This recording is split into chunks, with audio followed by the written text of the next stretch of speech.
मैं विकास भट्ट आपके अपने YouTube channel SKK maths classes पर आप सभी का स्वागत करता हूं। दोस्तों आज का जो सेशन है वो प्रायिकता से संबंधित ही रहने वाला है और प्रायिकता से संबंधित एक नया टॉपिक मैं लेकर आया हूं आपके लिए, पूरक घटनाओं से संबंधित प्रश्न। और दोस्तों मैंने इसको ईजी बनाने के लिए, प्रायिकता का जो चैप्टर है उसको ईजी बनाने के लिए मैंने कुछ पार्ट्स में इसको डिवाइड किया है और उम्मीद है कि आपको वो पार्ट समझ में आ रहे होंगे। और अगर वो समझ में आते हैं तो निश्चित रूप से आपको सारी चीज़ें समझ में आ जाएगी। फिर भी अगर कोई डिफरेंट क्वेश्चन बचेंगे तो मैं आपको वीडियो के लास्ट में नहीं, चैप्टर के लास्ट में जो अंतिम वीडियो रहेगा उसमें मैं आपको डिफरेंट क्वेश्चन में आपको समझाऊंगा कि डिफरेंट क्वेश्चन किस तरीके से हल किए जा सकते हैं। तो आज का जो सेशन है उसको शुरू करते हैं दोस्तों। पूरक घटनाओं से संबंधित एक पहला क्वेश्चन मैंने आपके सामने लिखा हुआ है, उसको समझिए। यदि PA बराबर 0.65 है तो PA बार ज्ञात कीजिए। तो अगर इस प्रकार का कोई प्रश्न आता है तो आपको कुछ नहीं करना है, सिंपल सा काम कर लेना है। सबसे पहले तो देखिए PA बराबर क्या दिया हुआ है दोस्तों, 0.65। पूछ क्या रहा है, ये PA बार पूछ रहा है।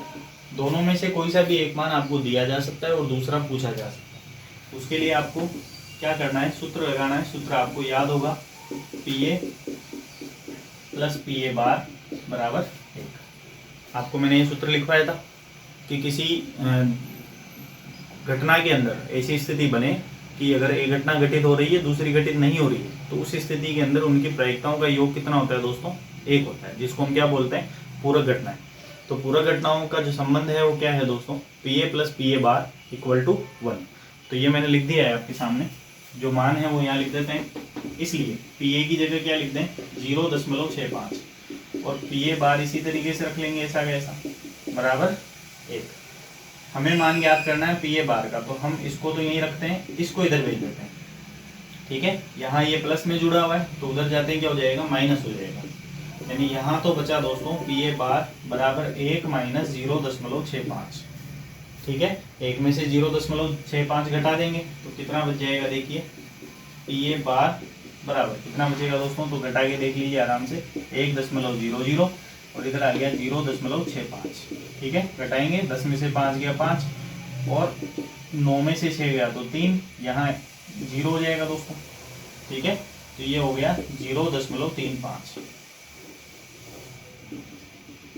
तो एक तो ये प्रश्न जो है वो पूछा जाता है दशमलव रूप में, तो दशमलव रूप में इस तरीके से पूछा जा सकता है। और ये जो दशमलव के बाद 2 संख्याएं लिखी हुई है, इसकी जगह 3 दे सकता है, 4 दे सकता है। तो टफ बनाने के लिए कुछ भी कर सकता है, आपको घटाने में गड़बड़ नहीं करनी है बस। अगर आपने घटाने में गलती कर दी तो फिर आप सही नहीं कर पाएंगे। ठीक है ना। तो एक तरीका तो ये है, बिल्कुल सिंपल सा क्वेश्चन पूछेगा तो आपको इस तरीके से हल करना है। पॉइंट के रूप में पूछेगा यहाँ दशमलव रूप में, और अगर भिन्न के रूप में पूछता है तो इस टाइप का क्वेश्चन बनाएगा। तो इसको भी देख लेते हैं, क्या प्रश्न है देखिए। या आप ऐसा कीजिए, इसको एक बार उतार लीजिए पहले। ठीक है, उतार लिया होगा आपने इसको। अब हम देख लेते हैं दूसरा प्रश्न। दूसरा प्रश्न क्या है, देखिए। 2 खिलाड़ी राम और श्याम शतरंज का एक मैच खेलते हैं। यह ज्ञात है कि राम द्वारा मैच जीतने की प्रायिकता कितनी है दोस्तों, 4/5। श्याम के जीतने की प्रायिकता क्या है, तो श्याम के जीतने की प्रायिकता हमें बतानी है। तो क्या हो सकती है, देखिए। तो यहाँ ये पता है हमें कि राम द्वारा मैच जीतने की प्रायिकता 4/5 है। देखिए, माना राम द्वारा मैच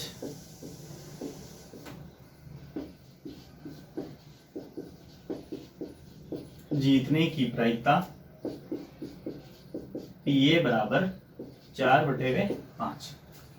मैंने राम द्वारा मैच जीतने की जो प्रायिकता है उसको क्या मान लिया दोस्तों, PA मान लिया। तो PA बराबर क्या हो गया, 4/5। ठीक है, अब ये कह रहा है श्याम के जीतने की क्या प्रायिकता है, तो श्याम के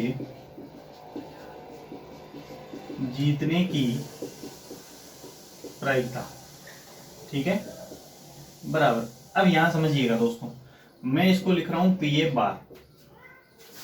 अब ऐसा मैंने क्यों किया, इसको समझिए। यहां 2 खिलाड़ी खेल रहे हैं, एक राम और एक श्याम। तो आपको खुद को पता है कि अगर राम नहीं जीतेगा तो कौन जीतेगा दोस्तों, श्याम जीतेगा। और श्याम नहीं जीतेगा तो कौन जीतेगा, राम जीतेगा। यानी यहाँ एक चीज कंफर्म है कि दोनों में से एक ही खिलाड़ी जीतेगा। ठीक है। तो यहाँ हमें क्या करना है दोस्तों, यहाँ हमें एक को क्या मान लेना है, पीए मान लेना है। तो मैंने मान लिया कि राम द्वारा मैच जीतने की प्रायिकता पीए है, जिसको मैंने लिख दिया 4/5। अब ये कह रहा है कि शाम के जीतने की प्रायिकता बताइए। तो शाम के जीतने की प्रायिकता का मतलब क्या हो गया दोस्तों, राम के नहीं जीतने की प्रायिकता। और राम के नहीं जीतने की प्रायिकता को हम क्या लिखेंगे, पीए बार। राम नहीं जीत रहा है तो कौन जीत रहा है दोस्तों, शाम जीत रहा है। तो हमें उसका उल्टा कर देना है, यानी उसको पूरक घटनाओं के रूप में कन्वर्ट कर देना है। बात आ गई समझ में आपके। राम के नहीं जीतने की प्रायिकता ही तो क्या है, शाम के जीतने की प्रायिकता। निश्चित रूप से आपके समझ में आ गया होगा। ध्यान दीजिए आगे। अब हमें यहाँ दिख रहा है कि ये पूरक घटनाएं हैं, और पूरक घटनाओं के लिए कौन सा सूत्र लगाते हैं, पीए प्लस पीए बार बराबर 1। यहाँ मान रख देंगे दोस्तों। तो पीए की जगह तो मैं रख देता हूँ 4/5 प्लस पीए बार बराबर 1। हमें क्या निकालना है, यहाँ से पीए बार निकालना है। तो इस 4/5 को हम भेज देंगे इधर। तो ये हो गया पीए बार बराबर 1 - 4/5। ठीक है, लैसे लेके हल करेंगे। तो लैसे कितना आ जाएगा, देखिए मैं इस साइड लिख देता हूँ।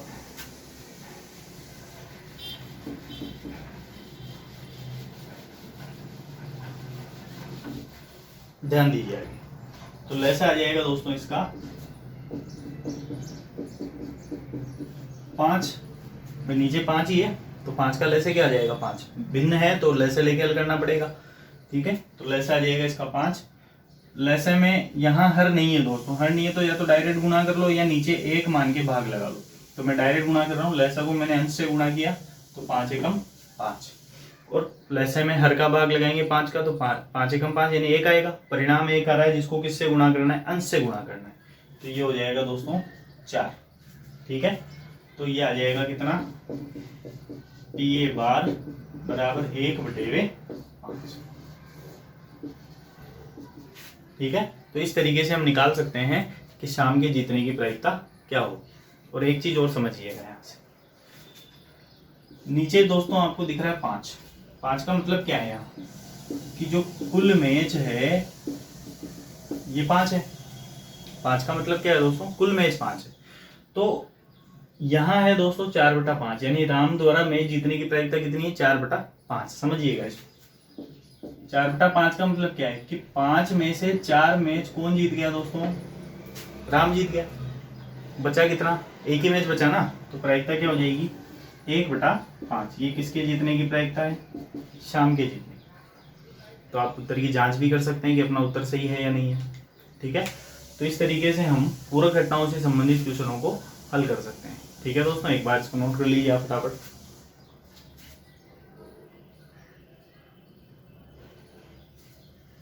ठीक है, तो आपने इसको नोट कर लिया होगा। तो दोस्तों पूरक घटनाओं से संबंधित जो प्रश्न हैं ये इस प्रकार से पूछे जा सकते हैं। और भी प्रश्न बन सकते हैं।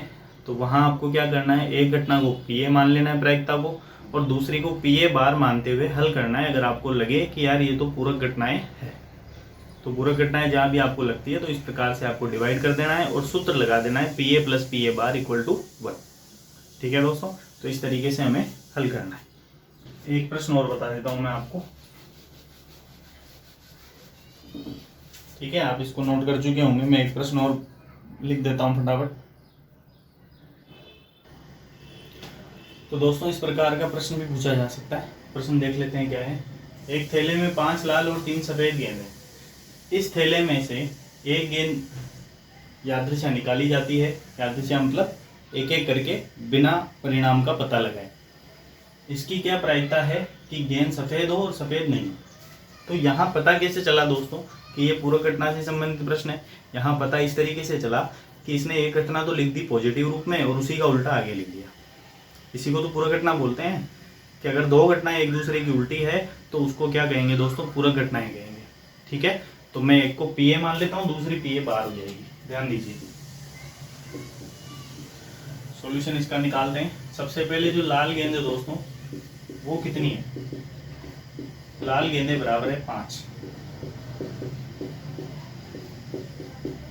सफेद गेंदें कितनी है दोस्तों, 3। और हमें प्रश्न को हल करने के लिए किसकी जरूरत पड़ेगी, कुल परिणाम की। यानी कुल गेंदें कितनी हो गई, 5 और 3 कितनी हो गई दोस्तों, 8। कुल गेंदें 8 हो जाएगी। अब हम कुल परिणाम की जगह 8 लिख सकते हैं और आगे हल कर सकते हैं। सबसे पहला प्रश्न हम देखते हैं, सफेद हो, तो सफेद गेंद होने के अनुकूल परिणाम, ये क्या हो जाएंगे दोस्तों, ये कितने हो सकते हैं। देखो सफेद गेंद कितनी हो सकती है, जितनी उसमें है। तो कितनी सफेद गेंद है दोस्तों, 3 सफेद गेंद है। तो 3 सफेद गेंद उसमें से निकल सकती है, चौथी नहीं निकलेगी क्योंकि उसमें है ही नहीं। ठीक है ना, 3 सफेद गेंद है तो एक एक करके आप निकालेंगे तो 3 बार सफेद गेंद निकल सकती है, यानी सफेद गेंद निकालने के अनुकूल परिणाम कितने हो गए दोस्तों, 3 हो गए। ठीक है, तो इसकी जो प्रायिकता है वो क्या हो जाएगी, प्रायिकता P बराबर अनुकूल परिणाम बटे हुए कुल परिणाम। तो अनुकूल परिणाम कितने हो गए दोस्तों, 3, और कुल परिणाम कितने हो गए, 8। ये कटेगा नहीं, 3/8 ही हमें लिखना पड़ेगा। लेकिन एक चीज समझिएगा, यहाँ से हम यहाँ इसको हल करना चाह रहे हैं पूरक घटना के आधार पर।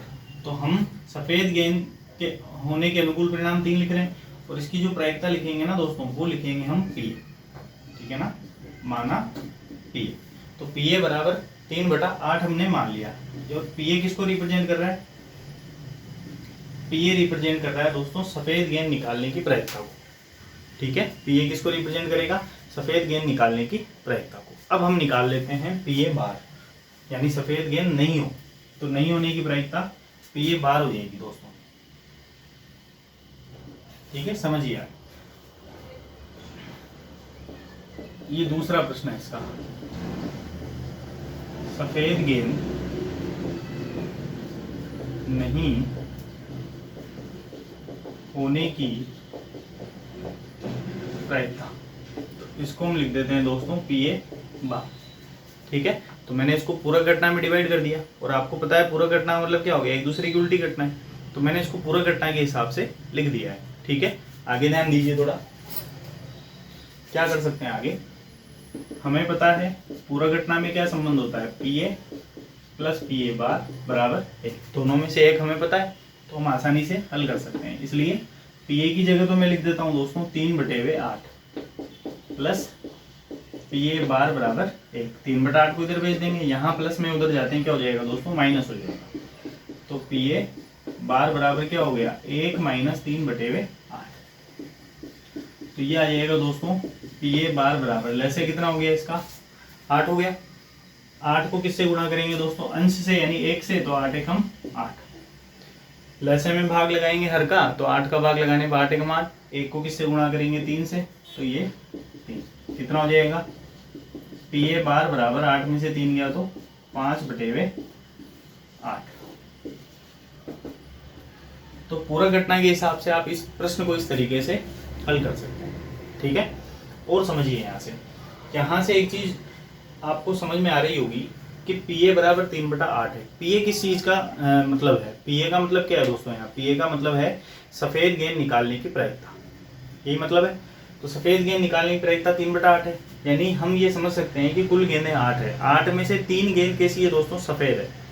अब सफेद गेंद नहीं होने की प्रायिकता का मतलब क्या हुआ, सफेद नहीं है मतलब कैसी है, लाल। 2 ही तो प्रकार की गेंदें हैं इसमें। ठीक है ना, सफेद नहीं है मतलब कैसी है, लाल है। तो सफेद गेंद नहीं होने की प्रायिकता क्या हो जाएगी दोस्तों, 3 को हटा दीजिए, कितनी बची, 5/8। तो डायरेक्ट भी हम लिख सकते हैं, लेकिन पूरक घटना के हिसाब से अगर हमें इसको व्यवस्थित करना है तो इस तरीके से हमें इस प्रश्न को लिखना पड़ेगा। ठीक है, आप इसको नोट कर लीजिए, फिर मैं आगे की बात आपसे करता हूँ। ठीक है दोस्तों, आपने इसको नोट कर लिया होगा। तो दोस्तों आज का जो सेशन था, इसमें मैंने आपको समझाया पूरक घटनाओं से संबंधित प्रश्न किस प्रकार से हल किए जा सकते हैं। ठीक है, और उम्मीद है कि आपको प्रश्न समझ में आए होंगे, और इस प्रकार के जब भी प्रश्न आएंगे तो आप निश्चित रूप से उन प्रश्नों को हल कर पाएंगे। ठीक है दोस्तों, मिलते हैं अगली वीडियो में एक और नए टॉपिक के साथ।